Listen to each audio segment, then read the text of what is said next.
Bonjour à toutes et à tous, mesdames et messieurs, merci de nous rejoindre ce dimanche matin sur l'émission L'Entretien. Ça y est, c'est parti, le cheval blanc câblé, il s'agit bien du parti du cheval blanc câblé, a fait son choix pour la présidentielle d'avril 2021. Patrice Talon, l'actuel locataire du palais de la Marina. Cette importante décision a été prise, il faut le rappeler, le lundi 26 octobre dernier, lors d'une rencontre du bureau politique. Ce choix, il faut le dire aussi, vient dissiper les doutes d'une éventuelle candidature ou non du président Patrice Talon. Une candidature que beaucoup appellent de tous leurs vœux depuis peu. Pourquoi Patrice Talon ? Pouvait-il en être autrement? Comment le choix a-t-il été opéré? Quels sont les critères qui ont milité en sa faveur? Comment les autres aspects liés à la candidature et autres seront gérés? Autant d'interrogations qui trouveront leur réponse au cours de cette émission et sur ce plateau avec l'autre cheval blanc cabré qui a accepté notre invitation ce dimanche. Honorable André Okunlola, bonjour. Bonjour, monsieur. Merci d'être là ce matin. Vous êtes donc député, membre fondateur du Bloc républicain. Oui. Très bien. Ok. Alors, nous serons sur ce plateau, mesdames et messieurs, avec Angèle Toboula de OCA FM. Angèle, bonjour. Bonjour Théodule Ronsa, mesdames et messieurs, bonjour et bienvenue donc sur votre émission Honorable. Bonjour. Bonjour, madame. Alors, nous allons entrer dans le vif de cet entretien. Comme le disait Théodule tout à l'heure, dans son introduction, le Bloc républicain a désigné son candidat pour l'élection présidentielle de 2021. Alors, la question qui nous vient tout de suite, c'est de savoir pourquoi votre parti s'est-il empressé pour désigner son candidat et surtout, pourquoi Patrice Talon? Oui, merci bien. Messieurs, mesdames et messieurs les journalistes, je voudrais d'abord, à l'entrée de jeu, vous remercier. Et remercier toute votre équipe et remercier également votre directeur pour cette occasion que vous nous offrez pour pouvoir donc dire nos ressentiments, nos analyses par rapport aux questions d'actualité politique de l'heure. C'est vrai, le Bloc républicain, c'est un parti politique d'envergure nationale qui a été créé en décembre 2018 et qui a mis, au cours de ce congrès constitutif, qui a mis en place des organes qui dirigent ce parti. En l'occurrence, il a le bureau politique et le bureau exécutif national. Donc ces organes-là ont donc des missions. Et nous nous approchons vers une élection capitale majeure dans notre pays, qui est l'élection du président de la République. Un parti politique a comme ambition donc d'exercer le pouvoir, de gagner le pouvoir et d'exercer. Bien évidemment. Donc de ce point de vue, les organes dirigeants du parti ont pris donc la question et on a analysé de façon minutieuse. Et je ne vais pas, parce que je ne vous informe pas. Vous savez bien que le BR, le Bloc républicain, c'est un parti qui soutient donc l'action, la mouvance présidentielle et qui soutient les actions donc du président Talon. Bien sûr. Donc notre cohabitation avec le régime, avec le président Talon, n'a pas connu du tout d'heure. Donc nous avons travaillé de façon harmonieuse. Et la vision donc du BR aujourd'hui, c'est qu'il est temps que d'abord qu'on ait un parti politique fort, représentatif, qui peut consolider l'unité nationale. Deuxième chose, il est temps que dans notre vision, nous nous sommes dit, il est temps que notre pays puisse faire un sursaut où toute la société est hautement politisée, qu'on finisse avec la politique politicienne et qu'on aille vers le développement. C'est notre vision, ça. Qu'il y a les goulots d'étranglement, des défis qu'il faut relever. Parce que la politique politicienne que nous faisons et nous tournons en rond. Et ça donne l'impression comme si la démocratie égale l'anarchie. Donc le BA dit, nous on ne veut plus ça. Ce que nous voulons, c'est que désormais, que notre société soit mieux gérée et que les défis importants qui sont là soient relevés et que la gestion du pouvoir d'État soit une gestion de transparence et une gestion avec rigueur. C'est la vision que le BS a donnée. Et il s'est fait que cette vision que nous avons, l'ambition que nous avons là, nous la retrouvons parfaitement dans la gestion actuelle au sommet de l'État par le président Talon. Nous sommes à l'aise. En voyant que le président Talon est arrivé, effectivement, il est venu avec une gestion rigoureuse des affaires publiques, une gestion transparente et une ambition noble de transformer la société béninoise et de relever un certain nombre de défis. De ne pas perdre tout notre temps à faire de la politique. On n'a qu'à désormais aller dans le sens du développement de notre pays. C'est-à-dire mettre en place des fondements, des piliers de développement, des piliers forts qui permettront le décollage réel de notre économie. Et c'est ça. Or, pour le faire, ça veut dire qu'il faut appeler les Béninois, il faut mettre les Béninois au travail. Okay. Il faut qu'on commence par travailler. Quand quelqu'un a une vision comme ça, une vision noble ainsi, et qui rime avec ce que nous pensons, donc nous, au niveau du BR, on a dit, bon, on se retrouve parfaitement dans la façon de gérer le pays aujourd'hui. Donc, on n'a pas à aller désigner un autre que de désigner le président Talon pour qu'il puisse continuer ce qu'il a commencé il y a de cela 4 ans et demi. Voilà pourquoi les organes dirigeants donc, du parti donc, ont décidé, et par le bureau exécutif national, nous avons proposé, comme c'est le bureau exécutif qui doit proposer au bureau politique, nous avons proposé au bureau politique que notre choix soit porté sur le président Talon et lui demander donc de continuer, donc de faire un second mandat afin que véritablement les bases qu'il a mis en place, donc le train qui a pris la marche et que ce train puisse aller à bon port. Voilà pourquoi donc, nous avons dit, c'est nous qui le soutenons. Et effectivement, quand nous avons fait, nous avons proposé au niveau du bureau exécutif, le bureau politique s'est réuni le lundi 26 et à l'unanimité, les camarades ont approuvé la proposition donc, du bureau exécutif national. Voilà pourquoi nous avons choisi le président Talon comme le candidat du BR que le BR va porter pour aller aux élections du 11 avril 2021. Oui, mais est-ce qu'il pouvait en être autrement? Et puis, l'autre question, la date du 26 octobre, quand même, est-ce que vous avez voulu vous replonger dans l'histoire, marquer cette date? Parce que cette date, dans l'histoire de notre pays, elle est très importante. Oui, ça c'est vrai, elle est très importante. La date du 26 octobre est très importante. Mais un pays a une histoire. Donc, et ça veut dire qu'il faut comprendre que l'histoire se complète. C'est un événement qui complète cette histoire. Donc nous aussi, au niveau du BR, on va retenir que le 26 octobre 2020, nous avons décidé à l'unanimité par le bureau politique du parti donc, de porter la candidature du président Talon pour un second mandat. Donc c'était pas fait à dessein, non, c'était un hasard. C'est pas fait à dessein. On devait même le faire le vendredi, mais il y a donc des urgences de dernière heure qui a fait qu'on a reporté au vendredi 26. On devait le faire le 23, le vendredi 23. D'accord. Mais à la dernière minute, donc ça a été reporté au lundi 26. Mais avec ce que vous venez de dire, les militants bières, donc c'est un événement capital qui coïncide avec le 26 octobre.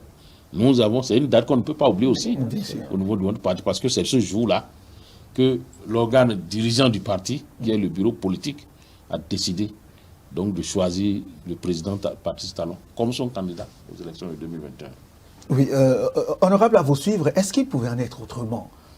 Est-ce qu'il pouvait en être autrement? Est-ce qu'il y a...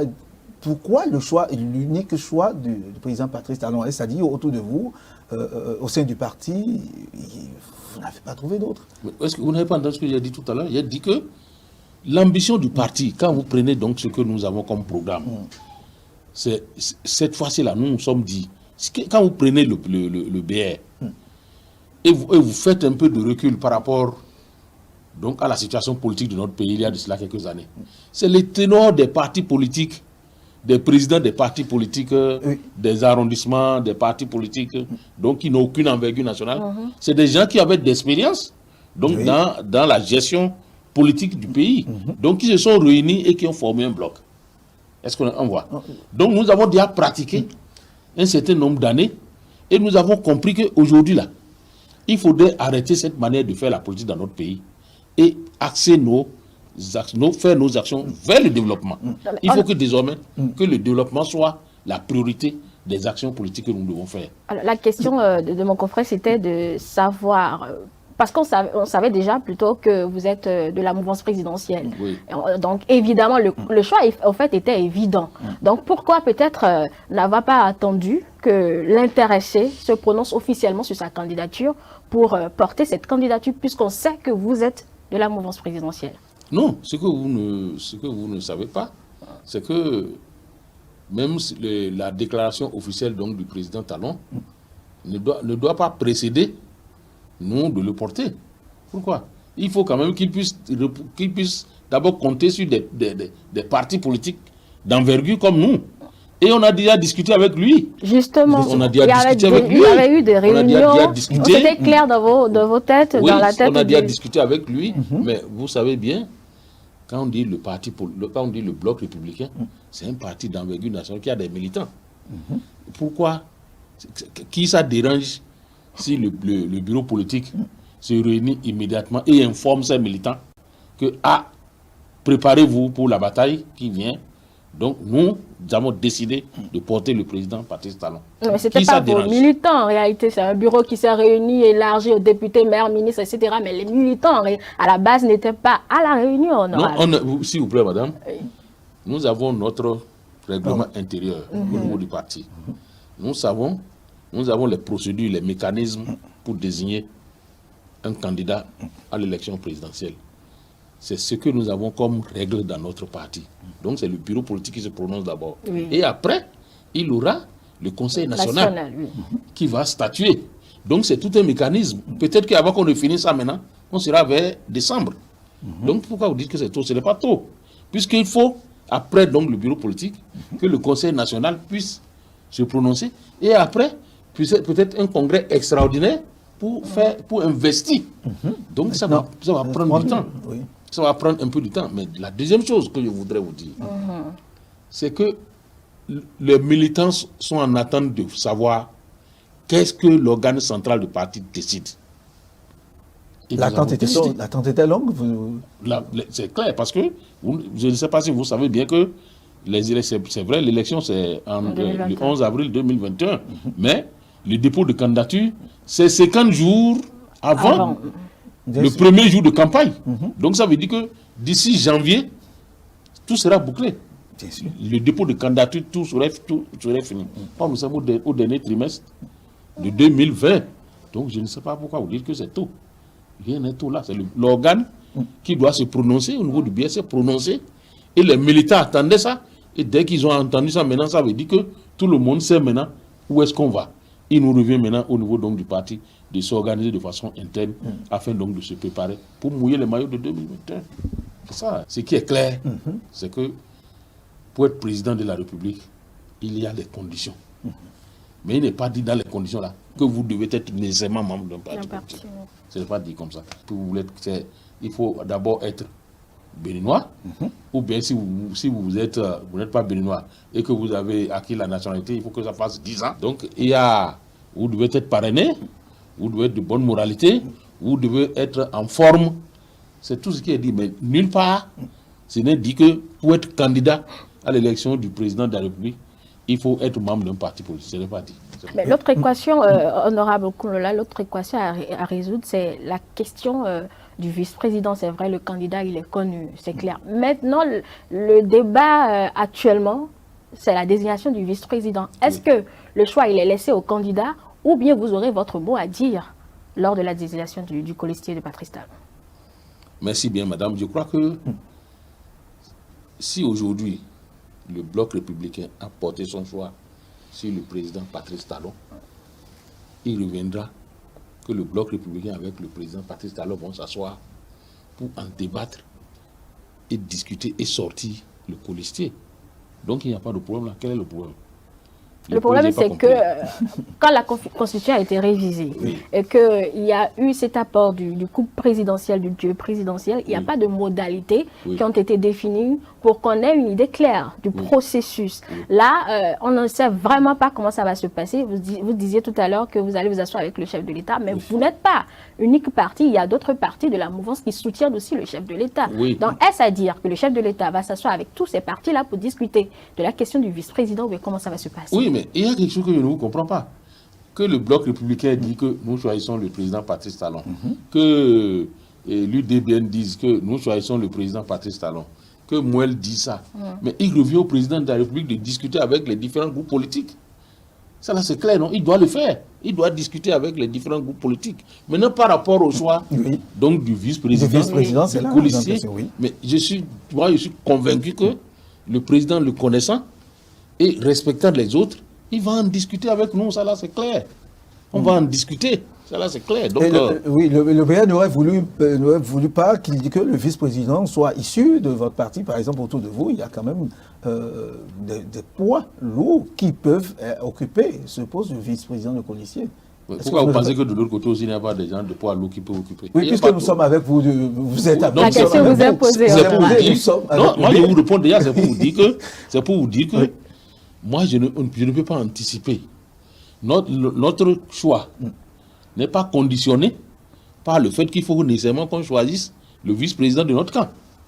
Je ne sais pas si je me fais comprendre. Bien sûr. Le fait de dire que c'est le président alors que nous choisissons, on ne conditionne pas ça par rapport au fait de dire que donc, ça veut dire que nécessairement il faut que ça soit. Donc le vice-président soit de notre camp. Donc je ne sais pas si vous me comprenez. Donc c'est pour vous dire que le président Talon doit discuter avec nous. Et au moment opportun, le président, le vice-président, le colistier sera connu. Ça là, c'est clair. Et c'est même mieux parce que, et c'est ce qui fait la complexité de ça, c'est que le fait que le BN ne soit pas le seul à le porter, il revient au président donc de discuter avec les différents groupes politiques. Et quand il va finir de discuter avec les différents groupes, une concertation commune sera faite et le colistier sera dégagé. En ce temps-là, vous saurez. Ça là, c'est clair. Mais là, on est en politique, honorable. Est-ce qu'il peut arriver que vous ne soyez pas vraiment pour, mais vraiment d'accord avec le choix de ce colistier-là? Puisque ce sont des schémas qu'il faut bien envisager. Non, vous savez, on est humain, c'est vrai. Mais pourquoi ne pas être d'accord? Les intérêts politiques. Je ne serai pas d'accord. Moi, je ne serai pas d'accord. Notre groupe ne sera pas d'accord si on va choisir un Burkinabé. De toutes les façons, il ne peut pas, parce que la loi dit qu'il faut pas forcément que ce soit un Béninois. Pourquoi ne pas être d'accord? Le pouvoir, c'est Dieu qui donne. Ce n'est pas... C'est divin. Vous pensez que je ne veux pas être son vice-président? Mais c'est ce que je disais tantôt. Non, vous pensez que X ne veut pas, Y ne veut pas. C'est pourquoi il dit que dès que le choix est fait, ça veut dire que c'est divin. Tout le monde doit se plier et on doit mouiller les maillots pour ça. Donc ça ne doit pas être la guéguerre inutile. C'est inutile ça. Puisqu'on doit former un groupe pour aller au combat. Si on se fait des guerres inutiles comme ça à cause du choix du vice-président, mais est-ce que tout le monde peut être ministre? Est-ce que tout le monde peut être député? Non, moi je suis député aujourd'hui, là, des gens qui envient cette place-là. D'accord? C'est naturel. Et c'est humain. C'est humain. Donc ça veut dire qu'on va choisir quelqu'un. On n'aura pas 100%. Ça là c'est clair, on n'aura pas 100% une adhésion, mais les gens ils seront obligés donc d'accepter parce que chacun dans la vie a son destin en main. C'est ce que moi je crois. Alors, vous parlez de guerre, moi je ne vais pas parler de guerre, peut-être d'intérêt.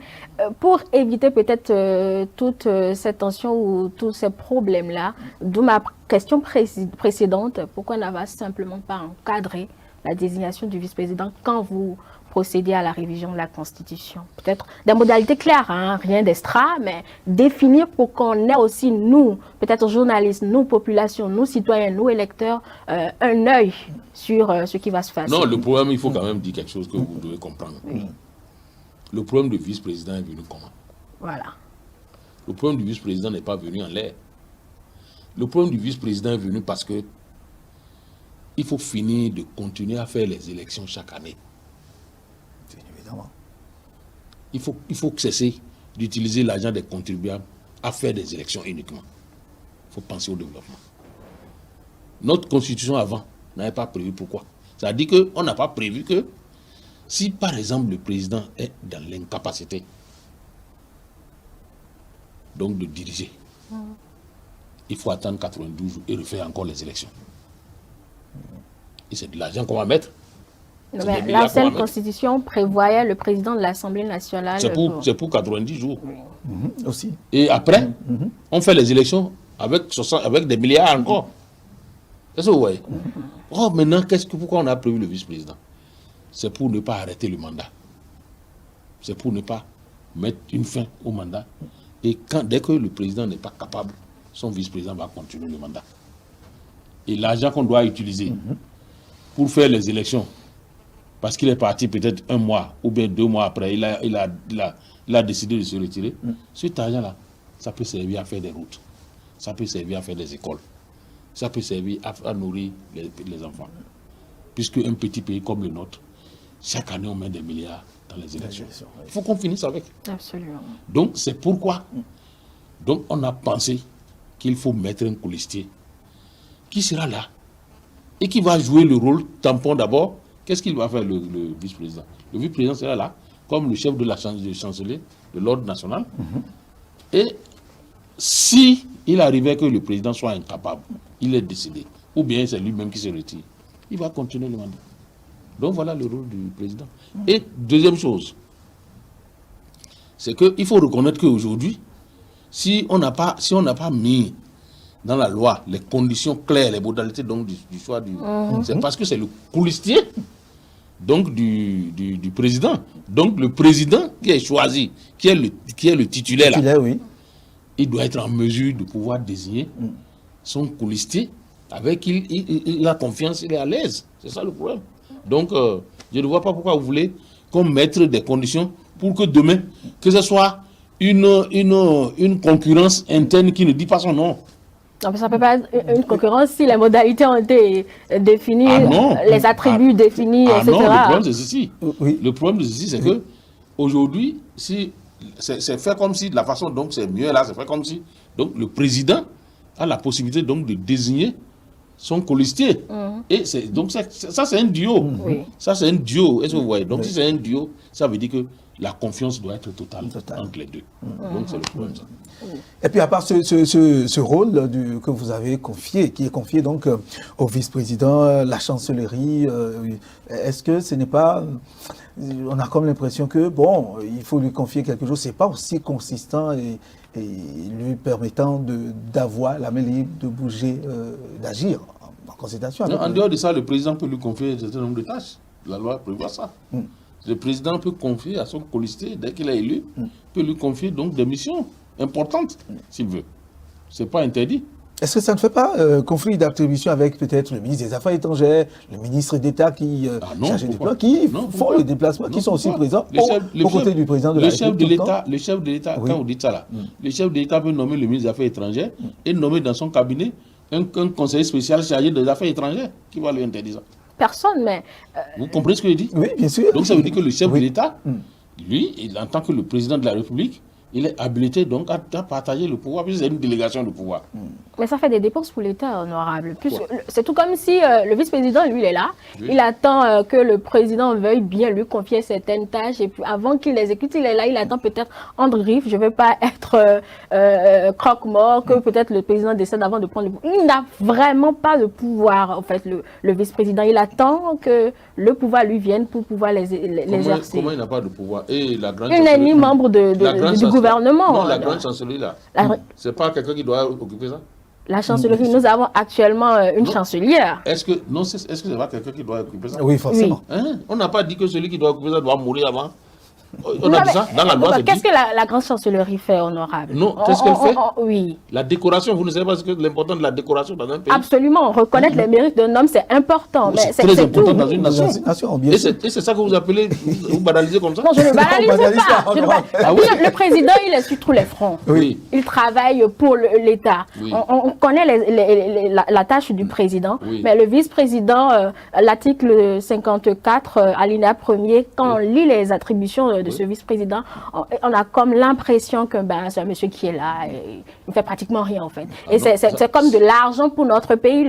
Théodule le disait tout à l'heure, nous avons le ministre des Affaires étrangères qui, lui, il est pratiquement tout sur tous les lieux où le président se trouve. Oui. Également pour le ministre du Plan et du Développement. Donc ce sont deux ministères qui sont aux côtés du chef de l'État. Encore, on rajoute un troisième larron, enfin, en griffe.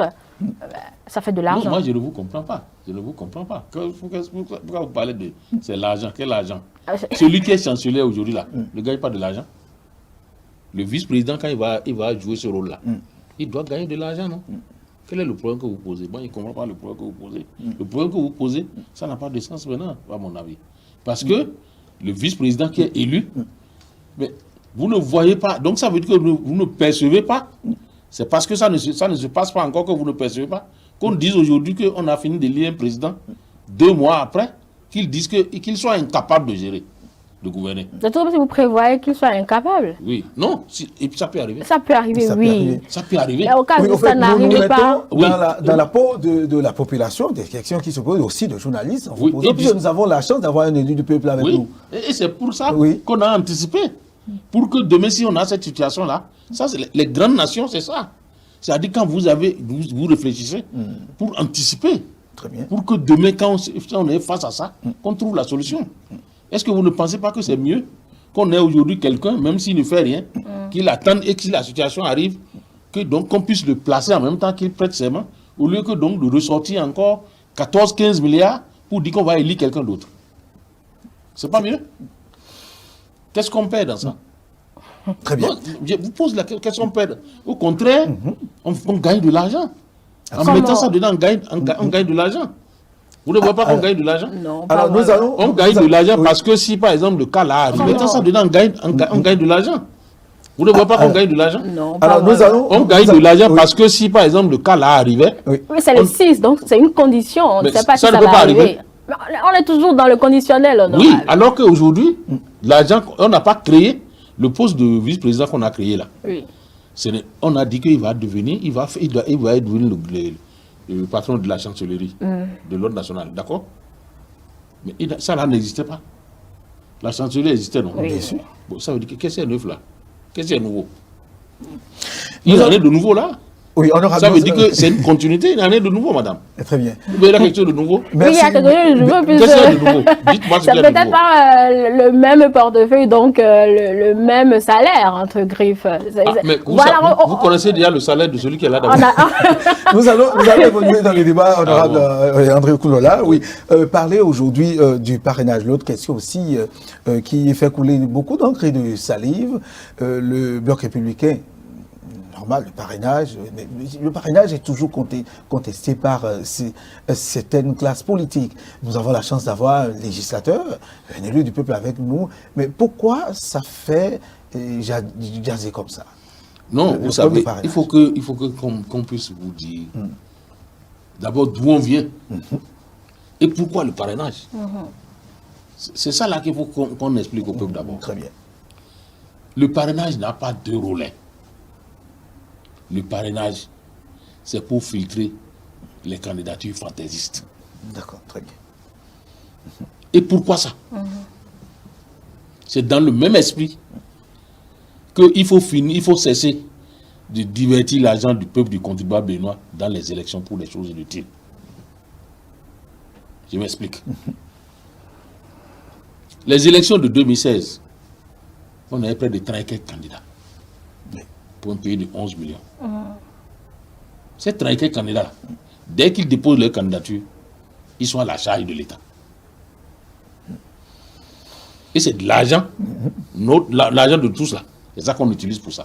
Quand bien même, il ne peut même pas réunir 1000 voix. Et tout le monde sait que celui-là, il ne peut pas réunir 1000 voix.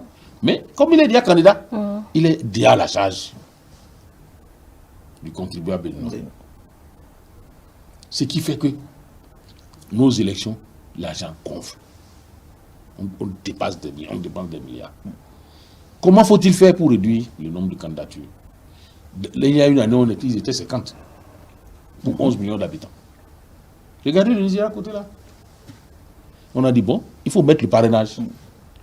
Le parrainage permettra donc de réduire suffisamment donc le nombre de candidats aux élections présidentielles. Et plus le nombre est réduit, plus le coût sera moins. Parce que quand on dit qu'on veut fabriquer un bulletin unique de 39 personnes ou bien de 50 personnes, avec pour un bulletin de 8 ou bien de 4 personnes, c'est pas le même coût. Est-ce que vous savez que c'est pas le même coût? C'est vraiment.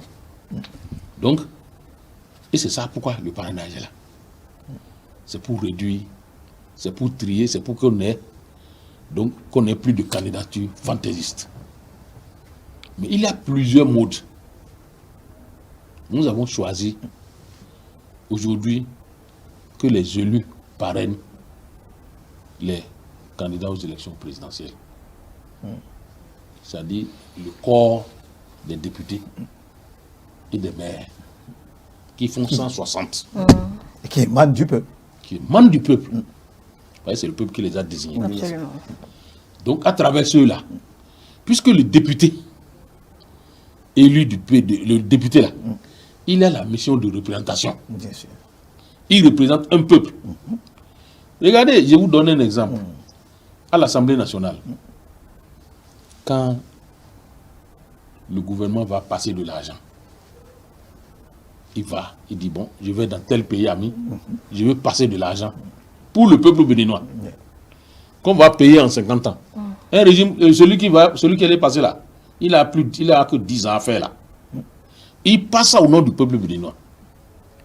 Et il amène. Dès qu'il amène, il faut que les députés qui sont les représentants du peuple là, donnent leur accord de ratification pour que le président puisse signer ça. Pourquoi? Parce que c'est au nom du peuple. Mais est-ce qu'en faisant cet accord-là, est-ce que nous, on demande aux députés de retourner d'abord voir la base avant de donner l'autorisation? C'est parce qu'on est des élus, donc on a la mission de représentation. Donc ça veut dire qu'on parle au nom du peuple parce que le peuple nous a délégué son pouvoir de dire, bon, parlez en notre nom.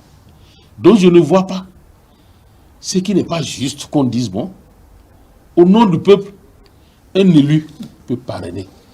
Voilà pourquoi, voilà l'esprit. Voilà pourquoi on a dit, bon, un maire, il est élu par ses concitoyens. Un député, il est élu par ses concitoyens. Donc, ils peuvent parrainer la candidature qui est l'élection majeure de notre pays, d'un candidat à la présidentielle, à la présidence de notre pays. Donc, voilà pourquoi on a dit, bon, mais hier, vous savez que quand on avait voulu faire ça, c'est à l'issue d'un dialogue national. Bien sûr. Et le dialogue national a adopté qu'il faut qu'on aille vers le parrainage. Mais comme à l'Assemblée nationale qui est là aujourd'hui, il y a eu, vous connaissez très bien que tout le monde sait que il n'y a pas une opposition représentée donc au niveau donc, de l'Assemblée nationale. Si on dit c'est uniquement les députés qui vont parrainer, on va dire c'est les députés de talent. Et quand on décidait de faire le parrainage député-maire, on n'avait pas encore fait les élections communales. Oui, bien sûr. Donc pour prétendre que ça veut dire qu'on va tout rafler encore. Donc ça veut dire que l'ouverture est faite pour que les maires aussi puissent parrainer. Et on est allé aux élections. Aujourd'hui, c'est clair que les 160 élus vont parrainer. Et on a dit qu'il faut au moins 10% de députés ou maires. Ça veut dire que 16. Si vous êtes candidat aujourd'hui, monsieur le journaliste, vous devez recueillir 16 donc parrains qui vont vous donner leur quitus. Dès que vous avez ça, ça veut dire que vous allez aux élections. Donc je ne sais pas en quoi ce n'est pas démocratique, puisque c'est des élus du peuple qui ont été désignés par le peuple, qui détiennent le pouvoir de représentant du peuple, qui veulent parrainer. Je ne vois pas là où il y a un problème. La seule chose qui pouvait être une inquiétude, un député ne peut pas parrainer sans parler avec ses électeurs. Mais ça, là, on n'a pas besoin de mettre ça en place publique. Je ne sais pas si vous comprenez ce que je dis. Bien sûr. Donc, je ne sais pas Où est-ce qu'il a le problème? Oui, il y a problème parce qu'ils estiment que, bon, ceux qui ne sont pas d'avis pensent, bon, qu'il n'y a pas de l'opposition, ils ne sont pas représentés, ils ne sont pas là, et qu'il faudrait peut-être... Il n'y a pas de l'opposition. Oui, au fait, c'est ce qu'ils pensent. Oui, il n'y a pas de l'opposition et la FCBE. Ils pensent que, bon, aujourd'hui, à part FCBE, il y a d'autres partis, d'autres mouvements, d'autres partis qui sont de l'opposition pour assurer la représentativité, pour que le jeu soit clean et inclusif entièrement. Monsieur le journaliste, ça là, c'est des alibis. Parce qu'il faut expliquer les choses au peuple. Très bien. On a dit tout à l'heure que pour être candidat aux élections présidentielles, on n'a pas besoin d'être membre d'un parti politique. On a dit ça, non? On a dit ça, bien sûr. Si ceux-là qui disent qu'ils sont de l'opposition, là, notre code, là, la loi dit que c'est l'élu qui prend la responsabilité du parrainer qui il veut. D'accord? Bien sûr. Mais dans les 160, là, ils n'ont qu'à négocier pour se faire parrainer. Pourquoi ils ne peuvent pas le faire? Ils estiment que ce serait trop... Négociation, c'est pas évident. En soi, c'est pas évident. C'est vrai qu'ils ont la possibilité de négocier, mais c'est quand même 16. Oui, alors? 16 pareil. Mais vous pensez qu'aujourd'hui, là... Non, et c'est ça que je veux, qu'il faut qu'on puisse enlever ça, démystifier le peuple par rapport à ça. D'accord, oui. Ce n'est pas parce que le bloc républicain dit qu'il soutient Talon. C'est pas pour ça que les 37 députés du bloc républicain là, vont aller donner leur parrainage à Talon. Ah bon, donc ils ont la possibilité de voter contre Talon. Le parrainage ne veut pas dire qu'on vote.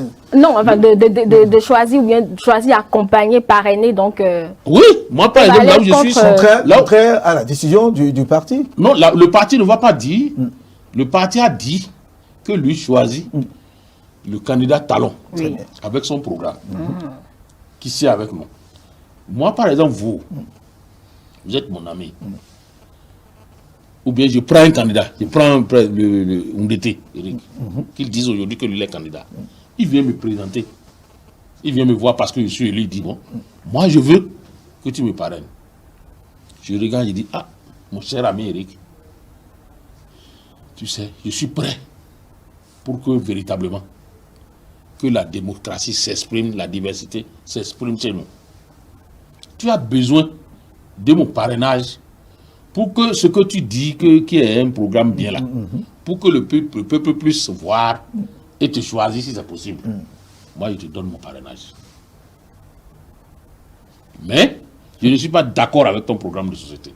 Mais parce que comme tu as besoin de mon visa, pour que cette étape-là, il faut que tu franchisses ça. Oui.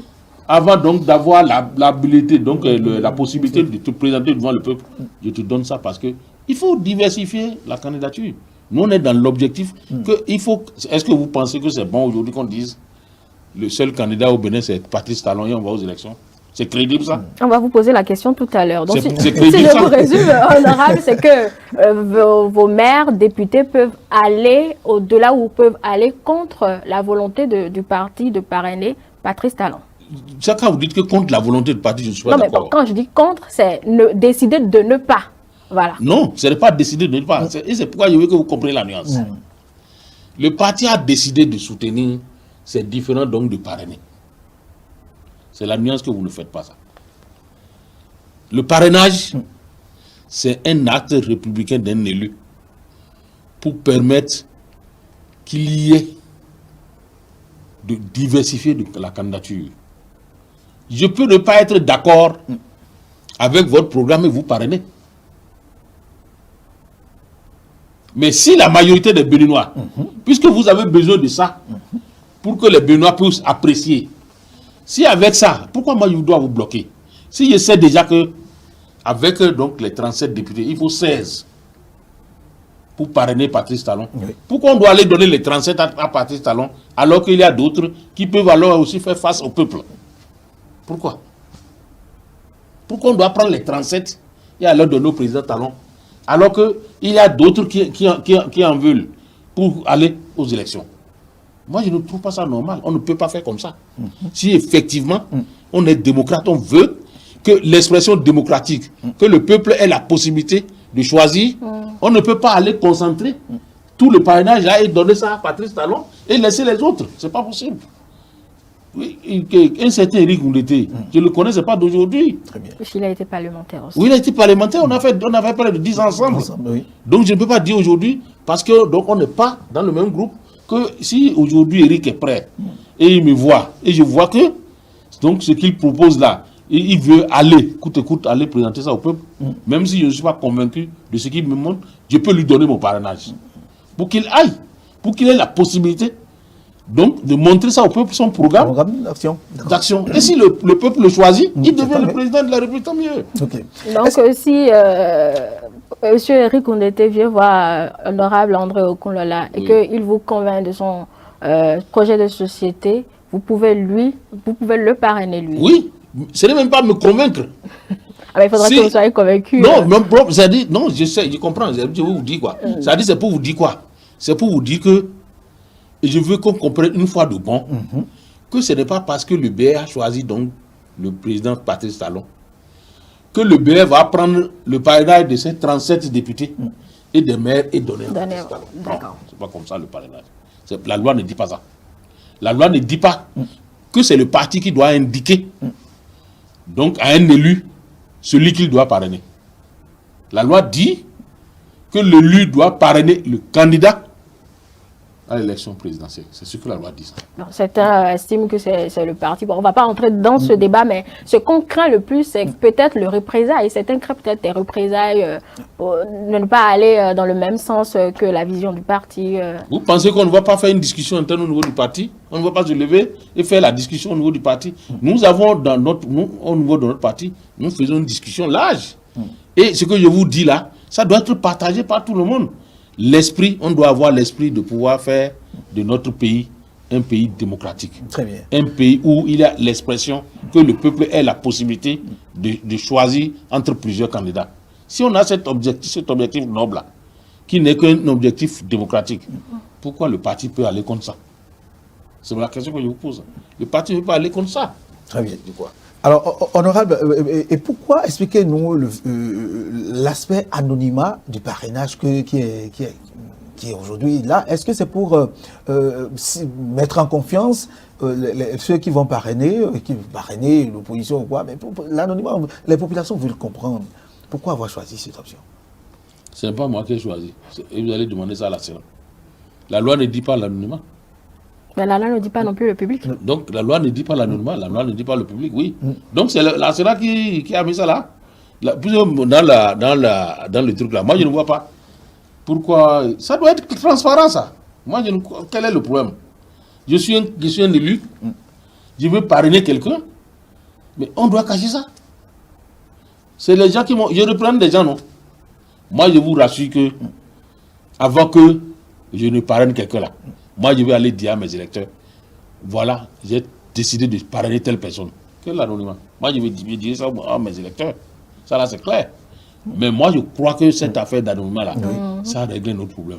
Lequel? Justement. Le problème que ça règle, c'est le problème de tricherie. C'est-à-dire? C'est codé, puisqu'ils sont venus nous expliquer.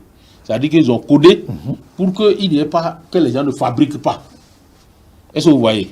Si ce n'est pas codé pour que chacun individuellement ait ça, et il est possible qu'on trafique, qu'on dise, qu'on trouve qu'un Okunlola a parrainé un Jacques, et que le même Okunlola ait parrainé un Julien. C'est ça qui n'est pas bien. Donc c'est pourquoi je crois que c'est au niveau de la Sénat, ils ont pris ces mesures-là. C'est à cause de ça, je crois. Mais moi, je sais une chose. Moi, avant que je ne parraine quelqu'un, je dirais à mes électeurs, c'est telle personne que je veux parrainer. Et je leur dirai pourquoi j'ai choisi. C'est tout. Donc mais je vous rassure que ça peut ne pas être Talon. On va suivre. On va suivre. Ça peut ne pas être Talon. Avec vous, ça peut ne pas être Talon. Oui, c'est vrai. C'est pour vous dire. Ça peut, je n'ai pas dit que ce n'est pas Talon. J'ai dit que ça peut ne pas être Talon. Mais certains pensent aussi que l'anonymat qui est inclus donne lieu à des négociations et que ce qu'on est en train de vouloir rejeter, ne pas accepter, risque d'arriver. Les négociations, les conciliabules. Et c'est pourquoi le mot là ne me plaît pas trop. Ça doit être transparent. Parce que, effectivement, ce que vous C'est dites... c'est possible. Moi, oui, c'est possible. Ça dit, c'est Parce possible. que là, nous sommes en politique. C'est possible, oui, c'est possible qu'on ait négocié pour dire, bon, il faut prendre l'argent, ou bien c'est possible qu'on dise, bon, non, c'est... Puisque certains d'entre vous, bon, bah, mais mais- bon, de façon ironique, il y a, oui, mais qu'est-ce que ça coûte? Qu'est-ce que ça va coûter? Non, vous savez que chez nous, vous savez, il faut que vous reconnaissiez Oui, quelque chose. oui. Ça là, c'est des boutades comme on jette. Bon. Ça là, il faut comprendre ça. Mais moi, je crois que... Des boutades venant. Non, moi, vous connaissez, non, moi, je sais que vous connaissez plus que moi-même, puisque vous êtes journaliste, vous fréquentez tout le monde. Le Béninois, c'est comme ça, nous sommes. Donc, ça dit, la jalousie est tellement poussée que on cherche à jeter de l'eau propre sur l'autre. Est-ce que vous voyez? Donc, c'est ce que je connais. On a vécu des cas, on a vécu des situations. À la 7e législature, vous avez vu, non? Que tout ce qu'on vote là, on prend de l'argent. C'est ce que les Vous gens en étiez C'est ce conscient? que certaines personnes pensent. Vous en étiez conscient, c'est ça? Comment ça? On est conscient que c'est ce que tout le monde dit, non? Mais ça, Ça n'a La seule ça n'a chose- jamais été le cas, c'est la ça? seule chose, il faut avoir la crainte de Dieu. Si votre conscience ne vous reproche rien, les gens n'ont qu'à parler. Cette crainte de Dieu vous amène à refuser de l'argent, ce qu'on vous propose? Pourquoi on doit nous proposer l'argent pour voter une loi pour notre pays? Pourquoi? Pourquoi? Le monsieur est venu, il veut régler des problèmes d'ordre de la société. Donc le pays là, ce n'est pas le pays de Patrice Talon. C'est le pays de On nous ne dit pas tous. que c'est Patrice Talon qui est Non, là, c'est le pays de nous tous. Non, c'est parce que c'est Patrice Talon qui est là aujourd'hui qui dit ça. D'accord. Donc je dis alors que ce n'est pas le pays du président de la République. D'accord. Pourquoi ils doivent nous donner l'argent pour qu'on vote? Pourquoi? Ce qu'ils veulent faire là, ce n'est pas pour le bien du peuple. Ce n'est pas les populations là qui nous ont donné leur pouvoir. Et on veut faire des choses en leur bien. Et il faut que nous, on prenne l'argent d'abord avant de penser à faire du bien à ceux-là. Moi, je ne crois pas. Ce n'est pas une bonne chose, ça. Ça, c'est contraire à la morale, ça. Même si on fait ça, Dieu va punir. Pourquoi on va aller prendre l'argent pour ça? Moi, je crois que c'est des diffamations, c'est comme ça on est. C'est ce qu'on dit partout. Et il faut savoir que le milieu politique, c'est un milieu d'intrigue. On peut être opposant aujourd'hui et même reconnaître ça. Dire que c'est l'argent qu'ils prennent. On a vu ça dans ce pays. Hein? On a vu ça dans ce pays. Ou vous n'avez pas vu ça? Vous avez déjà oublié. Non, si vous avez vu ce que nous Alors, ça, c'est le législateur représentant du peuple qui nous parle. Donc... Je sais que vous me comprenez. D'accord. Alors, vous avez parlé de démocratie tout à l'heure. Je disais que nous allons vous reposer la question. Ce cas de figure où tous les probables parrains parrainent un seul candidat. Là, on est comment? On fait comment? Est-ce que... Ce n'est pas possible. Mais avec... Ce n'est pas possible. À la loupe les choses. Ce n'est pas possible. Comment tous les candidats vont parrainer? Comment tous les candidats vont parrainer? Bon, pas tous les candidats, tous les parrains. Tous les parrains vont parrainer un seul candidat. Pourquoi? Pourquoi vous dites ça? Je viens de vous expliquer, non? Oui, vous nous avez Ce expliqué, cas-là, ce mais n'est pas possible. Des députés, mais parrains, on sait combien la seule force de l'opposition qui est là actuellement a comme maire. Oui. Est-ce que ça lui suffit, ce nombre-là lui suffit pour obtenir le parrainage nécessaire pour un candidat? C'est pourquoi je vous dis qu'on n'est pas lié à parrainer parce que nécessairement. Donc on est de la mouvance, on est obligé de parrainer seulement le président Patrice Talon. Donc on est aujourd'hui. Donc là, on est là, puisque la loi nous donne la mobilité, donc seul, de décider sur notre conscience. Il revient à chaque élu de parrainer qui il veut. Donc il n'est pas question de dire qu'obligatoirement, tout le parrainage va aller verser ça au président Talon. Non. Donc ce cas de figure d'un seul dieu n'est pas envisageable? Ce n'est pas possible. Ce n'est pas possible. Est-ce que vous pensez que c'est bon avec après avoir fait si tant d'années de démocratie, quand on dit aujourd'hui on veut aller aux élections présidentielles, on dit que le seul candidat unique c'est Patrice Talon. Est-ce que ça sonne bien? Est-ce que craignent certaines personnes? Ce n'est pas possible. Moi je vous dis que ce n'est pas possible. Ça là ce n'est pas possible. D'accord. Même je vous dis, oui. Même le président Talon, même il dit que si c'est ça, lui ne va pas aux élections. Si il sera le seul que lui, il ne veut pas. Ça va mettre la démocratie en danger chez nous. Non, c'est pas possible ça. Lui-même n'est pas d'accord. Il dit que si c'est comme ça, lui, il ne va pas. Comment ça peut être comme ça? Ça ne peut pas être comme ça. C'est pas possible. Et donc les éventuels candidats sont rassurés, informés, rassurés de toutes les façons que ils seront... le jour sera... Vous savez que la politique, on est toujours méfiant, on ne croit pas. En politique, donc c'est normal qu'ils ne croient pas. Même ce que je dis là, ils vont dire non, ils sont en train de nous bluffer. Mais moi, je vous dis que, comme je vous l'ai dit, Vous allez voir un de ces matins maintenant quand on va commencer à faire des parrainages. Ce n'est pas sûr que moi je parraine le président Talon. Je peux parrainer un autre. Et un X peut parrainer un autre. Ainsi Donc, de suite. ainsi de suite, c'est comme ça que ça va se passer. Et ça, c'est pas pour diversifier peut-être le duo, comme vous le disiez tout à l'heure. Diversifier. C'est-à-dire avoir au moins 2 duos. Non, pourquoi? Pourquoi? On ne C'est une question, va pas susciter, c'est des candidatures, non? Oui. C'est eux qui vont venir vers nous. Et donc, ils vont venir vers nous, on va les parrainer. Puisqu'il y a des gens qui ont l'ambition d'être président de la République. On va leur interdire ça. Voilà. Honorable André Okunlola, nous allons demander votre avis, puisqu'on a la chance de vous voir aujourd'hui, législateur complet, expérimenté, vous êtes dans le système aujourd'hui. Mais comment est-ce que vous voyez tout ce que le Bénin est en train d'avoir aujourd'hui, parlant des performances à tous les niveaux? Votre avis sur la question, comment est-ce que vous appréciez ceci? Oui. Non, quand je disais au début, je vous ai dit au début que si le BN n'a pas choisi son candidat à l'intérieur, c'est parce que nous avons la satisfaction de la collaboration de notre parti avec le président Talon. Il y a 2 choses qui font l'admiration du président Talon et de ce que nous avons aujourd'hui. Dès que vous voulez faire quelque chose et vous mettez la rigueur, ça va marcher. Quand vous êtes un homme de rigueur, et le président Talon est un homme de rigueur. Vous savez que le Béninois, on aime la pagaille. Et deuxième chose, c'est un président courageux. Si vous n'avez pas le courage et vous n'avez pas la rigueur, on ne peut pas transformer la société béninoise.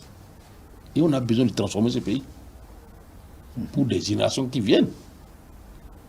Est-ce que vous pensez que on va dire qu'on est démocrate, on est en train de faire la démocratie dans l'anarchie là, et on sera en train de tourner en rond? C'est de cette démocratie qu'on veut? Non, moi je ne crois pas. La vraie démocratie, c'est la démocratie qui nourrit son peuple. La vraie démocratie, c'est la démocratie qui pose les piliers d'un demain meilleur. Et aujourd'hui, vous avez vu, non? Vous avez vu que depuis qu'il est là, mais depuis que le monde est là, vous avez entendu que le Bénin était un pays à revenu intermédiaire. C'est le président Talon qui est venu aujourd'hui. Le Bénin est devenu un pays à revenu intermédiaire. Ou bien vous n'avez pas appris ça? Si. Non, bien sûr. Nous sommes journalistes. Vous avez vu comment le Cotonou est en train d'être transformé et les autres pays du pays. Et les réformes sont dans tous les secteurs. Qu'est-ce que nous voulons? Nous voulons d'un pays pauvre et anarchiquement dirigé? Non, ça ne peut pas aller. Donc c'est pourquoi on ne peut qu'encourager ce qui se passe aujourd'hui là. C'est vrai, les Béninois disent, on a faim, c'est dur, c'est ceci. Qu'est-ce qui est dur? Vous savez ce qui est dur? On a déjà acquis certains nombres d'habitudes et qui étaient basées sur le fait que chacun voulait vivre au-dessus de ses moyens. On ne peut pas construire un pays avec ça. Quand vous prenez l'administration béninoise, au plus le SMIC, aujourd'hui est à 45 000 ou 50 000. 40. 40 000. Merci, madame. Quelqu'un qui est au SMIC, qui a 40 000, qui veut acheter terrain à Cotonou et construire à Cotonou. C'est un homme, il peut avoir des ambitions. Non, D'accord. est-ce qu'avec ce moyen-là, il peut? Techniquement, non. Techniquement, non. Il ne compte que sur les à côté. Il fonde son programme sur les à côté qu'il va trouver. C'est pas possible. C'est pourquoi, en fonction de l'effort que vous fournissez, il faut attendre les revenus de ça, les rémunérations de ça. Et vous faites votre programme en fonction de ça. Si aujourd'hui, le président allait venir mettre la rigueur pour que chacun puisse travailler, que c'est ce que tu feras là, c'est dans ça que tu vas pouvoir jouer, qu'est-ce qui est plus noble que ça? Qu'est-ce qui est plus noble? On va s'habituer. Les Béninois vont s'habituer. C'est pourquoi il est important qu'il fasse son second mandat. Pour nous conduire vers là. Pour que les Béninois puissent s'habituer à ce que c'est au bout des efforts qu'on a la récompense. Mais le chef de l'État lui-même a dit que certes, nous serrons la ceinture actuellement, que le moment viendra où nous allons desserrer cette ceinture-là. Oui, mais c'est ça qu'il Le dit. moment n'est pas encore là. Hein. Non, Le mandat est finissant. Pour desserrer, ça veut dire quoi? Non, c'est ça. Et c'est pourquoi il faut qu'il fasse le deuxième mandat. Pour desserrer, ça veut dire toujours quoi? La ceinture. Vous savez, on doit serrer la ceinture. Vous savez pourquoi? Si on travaille, la façon dont il est en train de travailler, on travaille. Et puis, on remobilise les ressources et l'argent rentre. La première des choses à faire, c'est d'augmenter le salaire donc, des agents de l'État. Puisque le coût de vie évolue, mais si il faut aussi évoluer avec ça. Mais si on n'a pas les possibilités, est-ce qu'il peut le faire aujourd'hui? Ça, c'est un. Deuxième chose, les piliers qu'il est en train d'installer par rapport à l'économie, ça va prendre corps. Et il y aura l'installation de quelques industries dans notre pays qui fait le vrai pilier de développement, ou bien? Absolument. C'est vers là que nous allons. Or, pour le faire, il y a des conditions minimales qu'il est en train de remplir aujourd'hui. Un pays ne peut pas se développer s'il ne maîtrise pas son énergie. Il est en train d'investir de gros sous aujourd'hui pour que le Bénin puisse maîtriser l'énergie, que le Bénin soit détenteur donc de son énergie, qui permettront donc de pouvoir faire décoller l'économie. Mais quelqu'un qui est en train de faire ça là, vous pensez qu'aujourd'hui on ne va pas l'applaudir pour ça? On doit l'applaudir. Quelqu'un qui vient, qui dit, moi je veux finir avec la question de défi de l'eau. Qui est en train d'installer l'eau potable partout.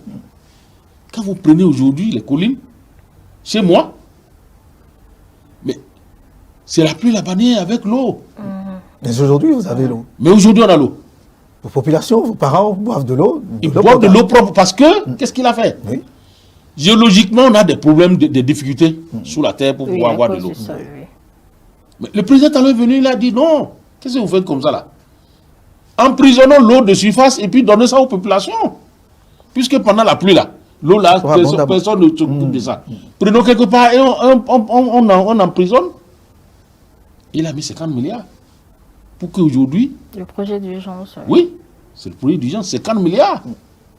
Pour qu'aujourd'hui, que les populations donc, des collines puissent avoir de l'eau. Mais on va dire que ça, c'est pas bon. On va dire que quelqu'un qui fait ça là, on ne va pas l'applaudir. Et ce qui est même grave, c'est que dès qu'il annonce, il le fait de façon méthodique et il met la rigueur. Et le résultat est là. Pourquoi vous ne voulez pas qu'on soutienne un monsieur comme ça? Pourquoi vous voulez que celui-là, on a compris aujourd'hui qu'il reste encore beaucoup de choses à faire. Donc c'est pourquoi donnons-lui la chance de faire son second mandat. Pour qu'il poursuive ses œuvres-là nobles, afin que véritablement le Bénin puisse décoller. Voilà pourquoi nous on a choisi. Très bien. Mais il y en a qui pensent que, si vous le permettez, que, bon, nous sommes donc à la veille presque à la veille des élections et que le président Patrice Talon, votre candidat, a commencé des opérations de charme, 15 milliards aux travailleurs, microcrédit aux plus pauvres relancés avec autant de milliards, des opérations de charme qui font parler aussi. Non, vous savez, il y a quelque chose que je ne comprends pas chez nos compatriotes. Le monsieur est venu. Quand il est arrivé, il a lancé son programme, le PAG. Quand il a lancé le PAG, si vous vous rappelez, quand il a lancé ça au palais, on a fait un an et demi. Rien n'est vu, rien ne se voit. Personne ne croyait. Vrai ou faux? Ouais. Parce qu'il faisait les études.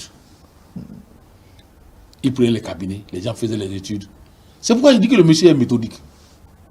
Il a fait tout ça en début de fin 2017, début 2018. Il a lancé les choses. Ce n'est pas visible aujourd'hui. Malheureusement, et si c'est heureusement même, c'est le Covid-19 qui est venu.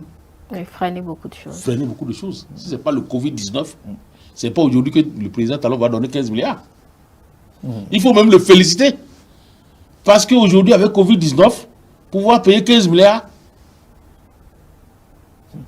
c'est fait immédiat. C'est un effort incommensurable. Mais vous savez, c'est ça notre problème au Bénin. C'est le problème que nous avons. Dès que madame aujourd'hui, là, qui est là, elle a un poste, moi je m'associe avec vous, comment on va la faire descendre. Si sans aucune raison. Sans aucune raison. Si c'est moi, vous allez vous associer pour me faire descendre. C'est le Béninois, ça. Non, ça ne caractérise pas tous les Béninois non plus. Non, mais c'est ça le Béninois. Tout le monde ne sera pas d'accord avec. C'est ça le Béninois. Est-ce que quelque part, nous ne sommes pas tous responsables, vous et moi? Nous sommes tous. C'est pourquoi je dis que c'est. Je ne dis pas que c'est une partie des Béninois. Ça veut dire que nous sommes tous responsables de ça. C'est ce que je dis. Madame, si je le dis comme ça, c'est parce que je ne peux pas dire que c'est Y, c'est Z. D'accord. Donc vous préférez généraliser que de. Je préfère généraliser. Pour dire que. Et vous savez que, même au bas âge, quand on était à l'école, on nous a appris que tout théorème a toujours déception. Ou bien, toute règle a déception. Je sais que ce n'est pas tous les Béninois à 100%, mais ce sont les Béninois. La nuance, elle est importante. Si vous organisez, si vous regardez, vous observez, depuis qu'on a commencé la démocratie, quand on dit, bon, on veut faire les élections présidentielles, peut-être c'est la 8e on va faire là. Vous n'avez pas vu comment ça se passe? Des alliances de contre-nature, parce qu'on veut faire descendre l'autre. Des gens qui ne se saluaient pas hier. Parce que, celui qui est là, il faut le faire descendre. On fait alliance de contre-nature de façon circonstancielle, il faut le faire descendre. On ne pense même pas au projet de société. On pense que, non, il faut qu'il descende. Où est-ce qu'on va avec ça? Donc c'est pourquoi tout ce qu'on dit aujourd'hui, qu'il fait des charmes, il fait des ceci là, c'est la jalousie. C'est la jalousie, il n'y a rien d'autre que ça. C'est la jalousie. Le monsieur est en train de bien faire. Soutenons-le, qu'il continue. Pourquoi on pense qu'aujourd'hui, il fait effet de charme? Même si c'est effet de charme. D'abord, on dit que c'est effet de charme. Depuis qu'il est là, comment il a réussi à ne pas, pour qu'il n'y ait plus de grève? C'est parce qu'il anticipe. C'est parce qu'il anticipe, il discute avec les centrales syndicales, les acteurs. Et ils s'entendent sur un point. Si vous vous entendez sur un point, et tu respectes, est-ce qu'il peut y avoir grève? C'est aujourd'hui qu'il a réussi ça. C'est pas depuis qu'il est là qu'il a réussi ça. Pourquoi on dit que c'est pas effet de charme? Quand il est venu, il a multiplié donc la cantine scolaire de 1 milliard. Il a apporté ça à 14 milliards. Ça, il y a plus de 3 ans qu'il le fait. C'est effet de charme aussi. C'est un effet de charme, ça là aussi. Donc toutes les réalisations qu'il a faites là, tout ce qu'il est en train de faire aujourd'hui là, c'est effet de charme. Monsieur le journaliste, c'est comme ça. Quand on n'a rien à dire, c'est comme ça, c'est ce qu'on peut dire ça. Moi, je sais que les Béninois aujourd'hui savent que les effets sont palpables, sont visibles. La rigueur que le président Talon met dans la gestion des affaires publiques sont en train de porter ses fruits. On vient, regardez, devant votre maison où vous avez de l'eau, vous venez voir le goudron. Vous pensez que les citoyens ordinaires qui voient ça, il ne sera pas impressionné? Le citoyen ordinaire ne sera pas impressionné? Quand on a parlé d'asphaltage ici, qui avait cru? Ce n'est pas une réalité aujourd'hui. Absolument. Ça, c'est la vision prospective, la vision du développement. Ça. Et c'est ça qu'il nous faut. Qu'on ne perde plus notre temps à faire de la politique politicienne. Qu'on mouille les maillots pour que les Béninois puissent au moins trouver le moment pour survivre. S'habiller, s'éduquer et pouvoir manger. C'est ça qui doit être la préoccupation des dirigeants qu'on met à la tête des pays. C'est ça le problème. Alors, honorable, nous allons continuer. Merci donc pour toute cette précision-là. Alors, 2021 s'approche à grands pas. Le Bloc républicain auquel vous appartenez a donc désigné son candidat. Après cette étape-là, vous avez dit tout à l'heure que c'est le Conseil national qui va entériner cette décision du bureau politique. La date de ce conseil et comment la suite, voilà. Non, le Conseil national va le faire, puisque on va le faire très bientôt, peut-être en novembre ou bien en décembre. Le Conseil national va parler et on va pouvoir dire exactement que voilà, conformément à notre statut, donc nous choisissons définitivement. Donc, en ce temps-là, le Conseil national, c'est le bureau politique avec les délégués donc, de toutes les sections qui vont venir, on va se réunir. Mais si on ne finit pas, mais si on souhaite que si on ne finit pas l'installation des structures verticales, il y a une clause transitoire donc, dans notre statut qui dit que le bureau politique peut faire office. Pouvoir se prononcer. Donc, il n'y a pas de problème. D'ici décembre, on va finir tout ça quand même. Tout ça. J'ai une petite question qui me brûle là. Est-ce que Patrice Talon se désistait? Est-ce que Patrice Talon? Se désistait. Ça veut dire, vous l'avez choisi, il ne veut pas. Oui, on va abuser. Si Patrice Talon désistait, ça veut dire qu'on va abuser. On va choisir quelqu'un d'autre. Il y a un problème là. Non, c'est une question, c'est aussi un schéma. Oui, c'est une si, projection, honorable. oui, c'est pourquoi il dit ça. Il dit que si Patrice Talon désiste, on va choisir un autre, non? Est-ce que c'est un problème? Il n'y a pas de problème là. C'est tout comme si vous reprenez tout au début. Oui, mais vous savez que pour une nation, pour un parti de notre envergure, mais regardez, en Côte d'Ivoire, quand le Koulibaly est parti, ils n'ont pas choisi quelqu'un d'autre. Donc c'est pourquoi, quel est le problème? Il n'y a pas de problème. On ne le souhaite pas. Très bien, ne le souhaitez pas. On ne le souhaite pas, De mais toutes les parce façons, que c'est pour vous dire que oui, on est peut-être utile, mais nul n'est indispensable. Absolument. c'est ça. C'est ça.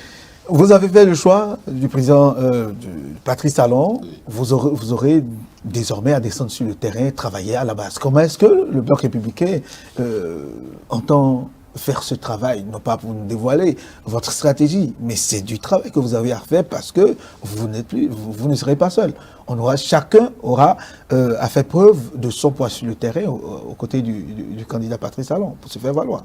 Est-ce que vous pensez que, on va dire que Boel Bénin, BR, UP, et UDBN, et comment on appelle, quel parti encore, donc tous là, qu'on dit que c'est Patrice Talon, mais ça veut dire qu'il aura une coordination donc de toutes ces forces-là pour conduire la campagne. Ça là, c'est clair. Il aura une coordination. On ne va pas aller s'entre-déchirer encore sur le terrain. C'est une élection présidentielle. Nous sommes en politique et chaque parti va vouloir se faire représenter, se faire valoir. Quand on parle de coordination, là, ça veut dire que toutes les parties Même seront au sein de dedans. la coordination, on est bien, c'est comment ça se passe. Oui, au sein de la coordination, toutes les parties seront là. Oui. Tous les partis là seront représentés. Ça là, c'est clair.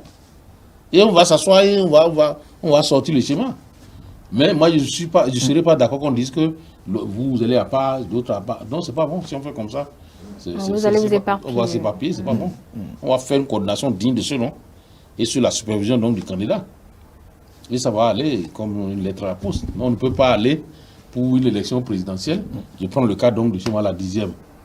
Vous pensez qu'aujourd'hui, quand on dit que bon, on est prêt, moi je vais m'associer avec Agua, qui est de l'UP, le collègue Agua, Oui. Très bien. avec Degla, avec Okoundé. On va faire un bloc dans les collines et aller mouiller les maillots pour que le résultat soit meilleur, c'est tout.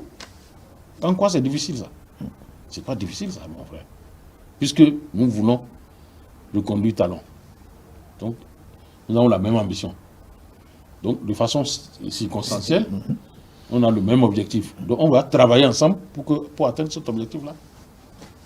Seulement qu'on va mettre les bases, on va mettre les règles, c'est tout. Et les règles, c'est de s'asseoir et de pouvoir les définir, c'est tout. Oui, je te Oui, honorable. C'est vrai que vous avez dit le choix, il est au candidat, mais peut-être en votre qualité de député, étant humain aussi, vous voulez voir qui aux côtés des talents, Patrice Talon? Comme policier. Koulibaly, oui. Non, moi je sais que aux côtés du président Talon, je souhaiterais vivement que celui qui sera à côté de lui soit à son image, qu'il soit un homme de rigueur, qu'il soit un homme déterminé, qu'il soit un homme courageux. Parce que si quelqu'un n'est pas courageux, on ne peut pas, ces réformes-là ne peuvent pas être conduites. C'est ce que je veux, c'est tout ce que moi je veux. Il y en a qui pensent déjà à la question de l'équilibre régional. Quel équilibre là? Régional par rapport à la vice-présidence. Comment ça?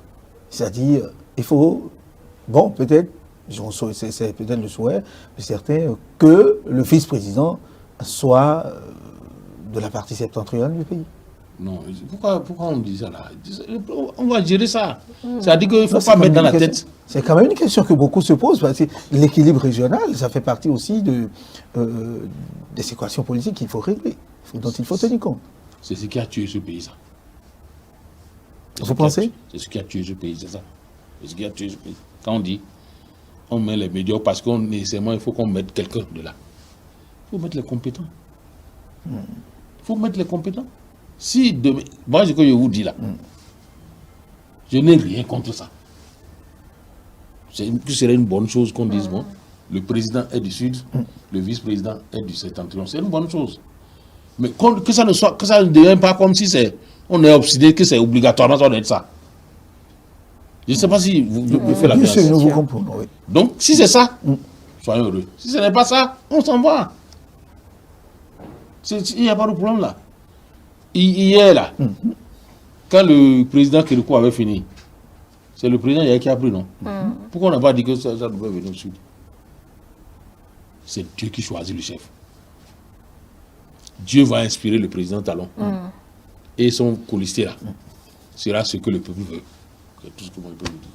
Et ces qualités que vous recherchez pour le colistier là, est-ce que vous les voyez incarnées par quelqu'un là tout de suite quand vous observez un peu le paysage?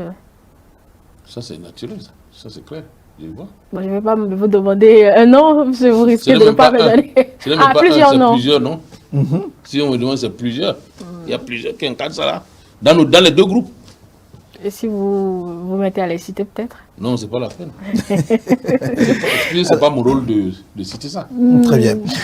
Nous sommes pratiquement à la fin de cet entretien, de cette émission. Honorable André Okun-Lola, le peuple béninois vous écoute et attend d'être rassuré, d'entendre quelque chose de vous, législateurs très expérimentés de l'Assemblée nationale. Non, merci bien. Je crois que je ne peux que vous remercier de m'avoir donné cette occasion donc, de pouvoir dire mes points de vue par rapport à ces différentes questions. Je voudrais d'abord rassurer notre peuple d'un fait, que le parrainage n'est pas une affaire d'exclusion.